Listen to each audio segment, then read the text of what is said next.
Grow is probably the worst color combo for control in all of Magic. Really, any of the other 3 colors alone probably has better tools than green and red combined. So what does it take, mental illness aside, for someone to attempt the blue playstyle with green and red? Hello, this is Jin with Next Level Commander, and today we'll talk about how we ended up with the conclusion that control is the best game plan for a particular Gruul commander. Actually, I'm pretty curious, have you seen someone play Gruul control? What's the commander? And why are they doing this to themselves? Well, today the card in question is Raph and Mikey. And I know most people, including myself, when we see a card like this is what happens in our brain.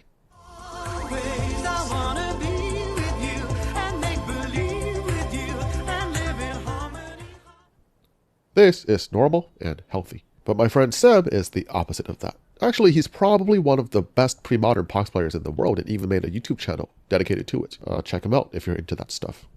Anyways, so Sam is also a longtime polymorph enthusiast, so when he saw Raph and Mikey, he had different plans. To sum it up, less is more. Because with this kind of effect, every extra creature we include is just lowering our consistency. Rather than unpredictable chaos, Sam wanted to build around a cohesive game plan. Ooh, and speaking of plans, I have an affiliate link now. Yes, for deck boxes, sleeves, and a lot more. It is a really interesting and unique brand, Kakapopo TCG. Check out their site, they have some sweet designs at excellent prices. Yeah, excellent prices. And I was talking about plants? Yeah, plants. Yes. So I've been using these deck boxes from them, and they're genuinely really high quality. And I have no plans of replacing them anytime soon, or ever. Nice. Smooth. Link down below. Also, there's a code for 5% off. Okay, so the conclusion Sam ended up with is extra combat enablers. Cards like Raphael, Tag Team Tough, and Port Razor.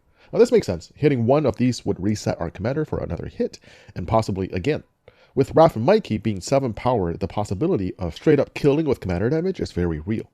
Cool plan. But the problem is these are the only 2 creatures that do the thing, and that's it. No other extra combat creature synergizes well with our commander, so we have to dig a bit deeper. We ended up finding Morog.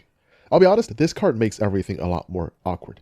For example, we have to remember to always play our land drop in the second main phase. Always. And this guy is also a large part of the reason we are conservative with casting our commander. Ideally, we only do it with some mana to spare. But we are willing to jump through all these hoops because when this card goes off, it ends games. And we have a ton of ramp spells. Also for this deck, I decided to go with off-color fetches. But even then, we only have 3 creatures. That's not quite enough, so we had to go a bit deeper with extra combat spells. Only the best ones though: Full Throttle, Great Train Heist, Overpowering Attack, and Savage Beating, and Seize the Day. With any of these in hand, we can reset Raph and Mikey and go for another round. One problem though, the turtles are 7 mana already. We won't have much to spare. So as a solution to that, we're bringing in 2 more creatures in Old Gnawbone and Ancient Copper Dragon. 1 hit from these and will most likely be mana positive for the turn. 2 hits or more and we are straight up taking over the game. Now, hitting one of these when we don't have extra combat in hand is not ideal, but it's still crazy value for our deck. And that's all for creatures. Just 5. Nothing else makes the cut. Okay, to be fair, Blightsteel is probably more than good enough, but I'm just not a fan of the way it kills someone out of nowhere. But there's nothing stopping you. But yeah, 5 creatures, and every single one is bombed. As long as we get the turtle trigger, we can threaten to kill 1 person, possibly more. Cool plan. But if you're good at math like I am, you probably realize this does leave a gaping 90 card hole in our deck. No more creatures, but any other card type is fair game. That sounded pretty exciting until I explored this color combination a bit more. Turns out Gruul is literally only good for creatures, and is crap at everything else. Garbage planeswalkers, awful artifacts, mediocre enchantments with no synergy whatsoever, and I guess that leaves us with instants and sorceries. Now don't get me wrong, those are crap too. But control actually makes sense here. Sure, we don't have the best tools, but we do have mana advantage. And our commander is a really lethal and consistent finisher. So Raph and Mikey control is somehow where we landed. Ramp, control the board, keep our opponents down, and they will always have to play around the threat of Raph and Mikey coming down and wrecking their life totals. Gruul control, it's seriously happening. You know, I'm always a Borregamos worshiper at heart, but playing this guild and feeling intelligent at the same time is not something I've experienced. But why not? Gruul players can be smart, right? Well, you see, this is a library and a rack of scrolls. All very academic stuff. So with these, we can do the top deck manipulation, which synergizes with our off-color fetch lands for additional draw filtering.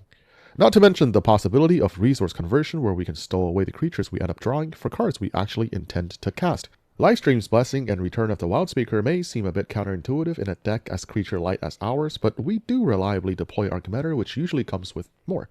Card advantage is absolutely crucial in any control deck, and recursion is what we excel at. We maximize the mana advantage with Seasons Past and Praetor's Council. This room here is also excellent with the aforementioned collection of fetchlands. Crow's Reclamation here is to shuffle our creatures back in case the skirmish is prolonged. Once in Future is still the best instant speed recursion spell that allows the adaptive maneuverability of setting a card on top of the library if we happen to recur a creature. And now we arrive at the crux of any robust control strategy: interaction on multiple axes. The stack is of course our domain with Tybalt's Trickery, and that's all we have. Okay, but for permanents, we disrupt their play pattern with pieces like Beast Within, Chaos Warp, and we break card parity with the likes of Force of Vigor and Guff Rewrites History. But of course, in a deck that transcends creature-based game plans for the most part. Board wipes is how we completely topple their board state inertia. Izuri's Predation, Ugin, Vendoblast, and Reckless Endeavor all have their perks, but the off-turn response window is where games are won, clearing the board with a Starstorm or delayed Blast Fireball, and deploying the Control Turtles immediately after is where we close out games. With such a high cost, high impact commander, protection is necessary, but only in moderation this time. Except ramp. Resource accumulation is where green outpaces any competition, especially when the ideal juncture to deploy our commander is with some mana to spare. All optimal meta choices, except thematic compass maybe, but we are all aware of the importance of consistent mana threshold attainment. Also a few ritual effects for some early game surprise escalation.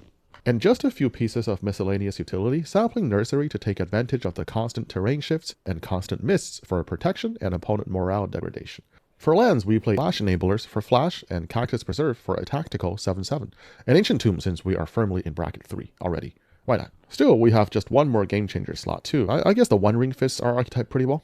Oh, and as mentioned earlier, we are going to go full fetch lands because of how crucial this guy is to our game plan, but also we have a synergy package, and just make sure we have enough basics for the ramp spells, and we are set. Whew, okay, there's the list. And now let's go over the game plan a little bit, particularly involving Raph and Mikey. Here, timing is everything. If we can blitz with them very early on, we usually take the opportunity, but if the board state is more developed, I'd rather wait till we have 8 or 9 mana than dropping them ASAP. We only drop them when we feel relatively safe from interaction, and when at least one opponent is open to attack by our weakest creature, Port Raiser. Now, if you're completely out of gas but have tons of mana, sure, you can drop them to test the waters, or even as a blocker. We need to be flexible, but for the most part, the moment we drop the turtles, we are nearly guaranteed to hit one of the big 3. The Minotaur will likely win us the game on the spot, while the Dragons will provide us with enough mana to cast an extra combat spell. But yeah, timing is everything. Play with the deck a bit. It will take some getting used to. And there you have it, the Gruul deck that strives to be more. This deck is genuinely really strong, capable of crazy explosive starts while still able to keep itself in the game well into the later phases. It's not the easiest to play, and the pattern does take some getting used to. Again, if you want to optimize the deck, it won't be cheap, and the budget is used on some of the pretty important pieces. And this deck sits firmly in bracket 3. Oh, and I should mention this from the original creator of the deck. Sam is firmly against Soul Ring and refuses to include it in any deck. Instead, he swears by Need for Speed as something you drop the turn you're ready to win the game. So take that into consideration, I guess. Alright, that's all for the deck tag. And remember, if you love live and want to be good to yourself, check out Kakapopo products with my discount code. And if you don't, check out Sam's channel. I'll see you later.